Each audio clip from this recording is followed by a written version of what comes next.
Ako mismo yung gumagawa. I'm actually surprised. Maganda talaga.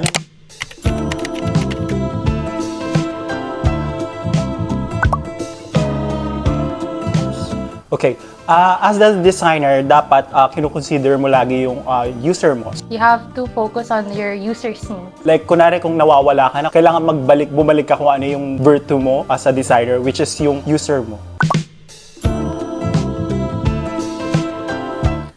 So one challenging thing, you have to simplify things for the user. So the easiest way to overcome is to understand ano ba talaga yung needs ng users, what they actually do on a regular basis. Based on my experience, yung paggamit mismo ng mga tools, kasi gumagamit yung ng Figma, as a student or as a designer, kailangan mong matutunan yung foundation, kung paano ginagamit yung tools. Kasi pag natutunan mo yung foundation, dun ka na mas mag-improve. Before kasi, as a user, naka-focus lang ako sa kung mahirap ba gamitin yung app o hindi. Now na naging designer na ako, I feel like naging mas particular ako, mas naging intentional ako sa mga parts. Now, I can easily spot issues. Like, I can foresee kung ano yung mga possible issues na ma-encounter ng user. I know now how long it would take to develop some features and kung ano pa yung mga ways to improve an actual digital product. So, one project that I was able to design this term is yung Poddy system. So, it's an app for pet owners na matutulungan nila, sarili nila to manage their pets at home. So, it's their pet food, pet vaccine, and medical records all in one app.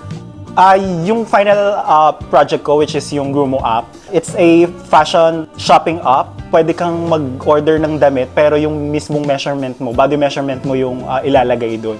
Nakakilig kasi dahil natutunan ko yung UX design, kaya ko nang mag-design ng app. Worth your time. Number 1, holistic. Number 2, student-centered. And number 3, fun. I'm actually surprised na marami na offer yung CIIT in such a short course na 10 sessions lang siya. I think as a product designer, CIIT's UI UX offers from concept to actual handoff sa development.